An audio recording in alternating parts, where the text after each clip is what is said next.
Hi, this is David Hildebrand, and this is going to be a lecture on John Dewey's piece, The Search for the Great Community. And this is from a volume of his called The Public and Its Problems, published in 1927. It's a very important work for Dewey in his political philosophy, particularly. So, the questions that this piece raises, at least that I want to talk about, is what are the deeper meanings of democracy? How can a populace in a country that is large and scattered and diverse form a community? How can multiple groups form a whole community? Is that what Dewey means? What makes a community? Right? What's the difference between a community and an association?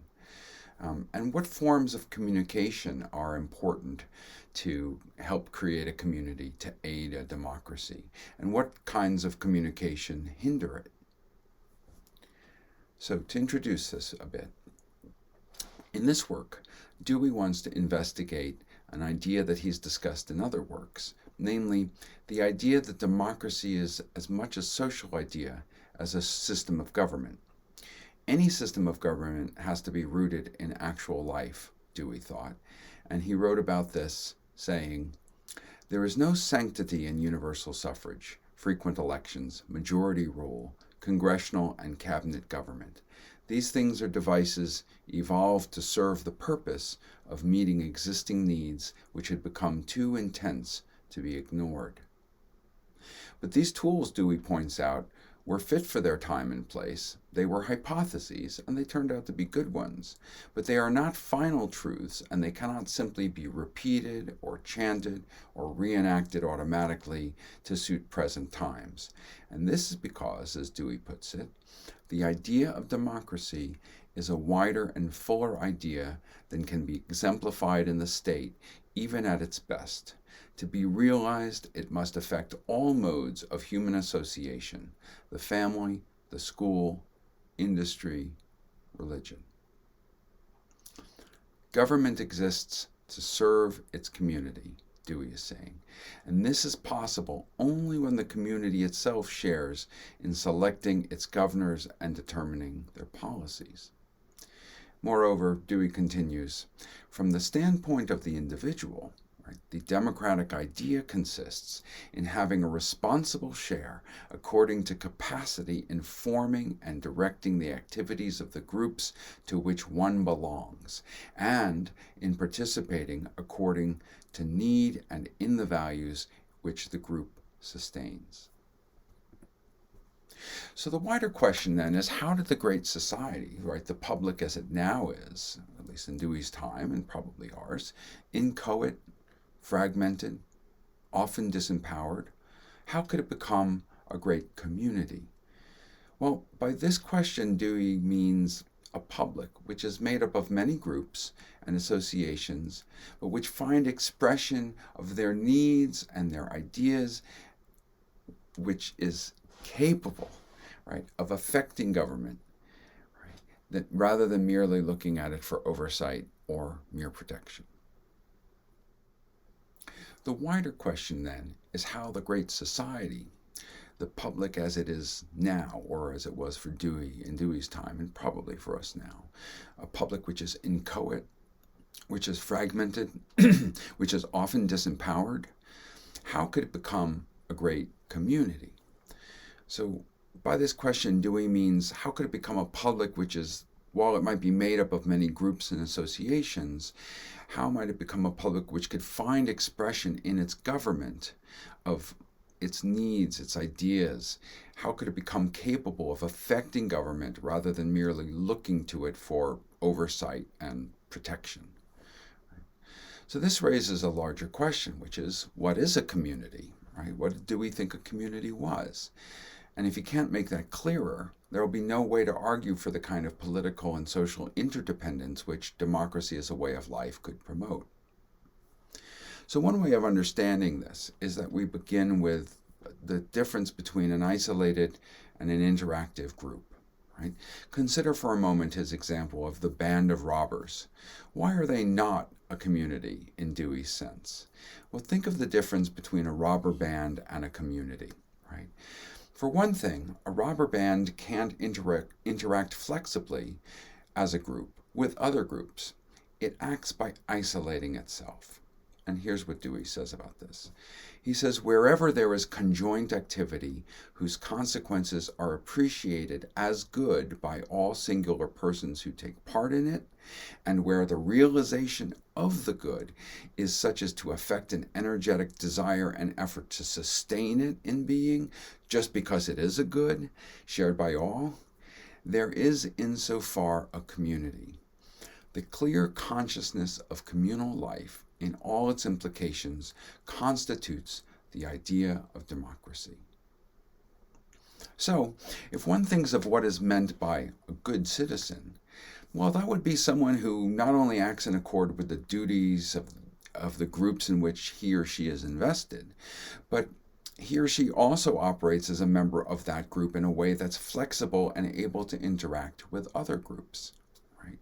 So one is at the same time, right, a father and a husband and a choir member and a school board member and a businessman. So in a well-ordered community, the pulls and the responses of different groups reinforce one another, Dewey says.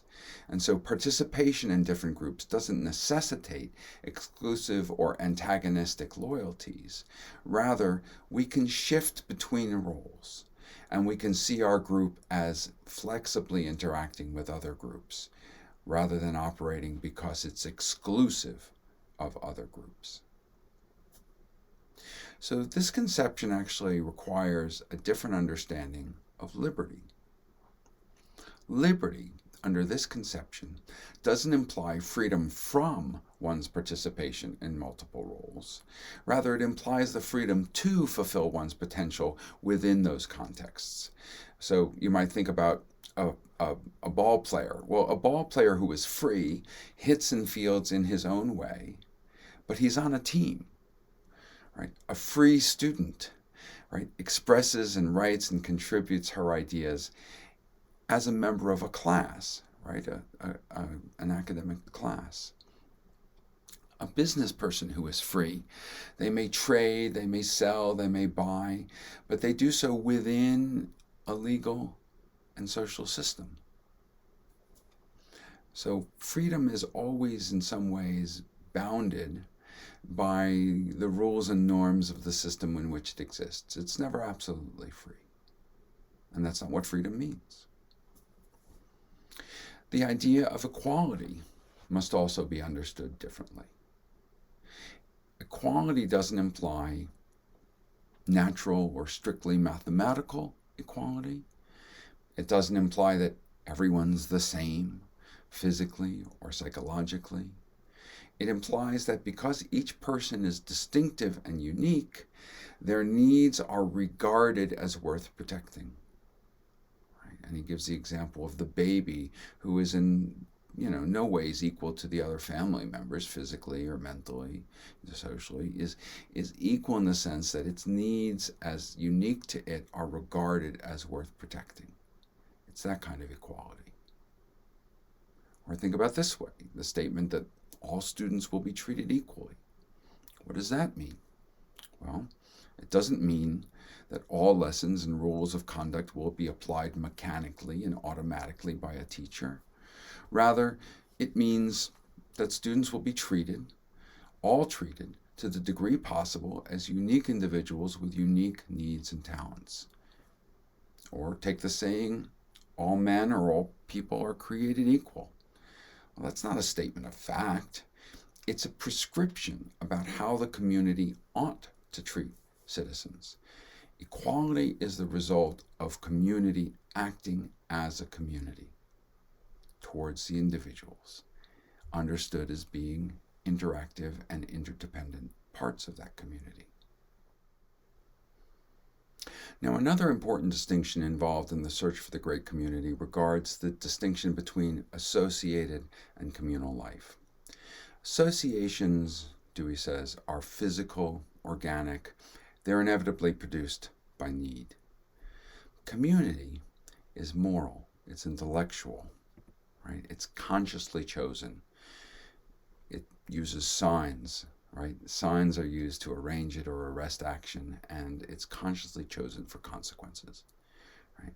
So this is roughly the difference between sort of an automatic, externally motivated collectivism versus a deliberate, internally recognized, desired acting together, right? Using language signs, right? So in Dewey's view, a community communicates about its history, about its methods, about its goals. It doesn't simply have the same impulse or want the same thing. Rather, it also identifies, describes those wants. It uses language to formulate impulses, to formulate purposes. So wants and impulses are mediated by language, mediated by description, evaluation, storytelling, signs, and they become articulate desires and purposes. Right.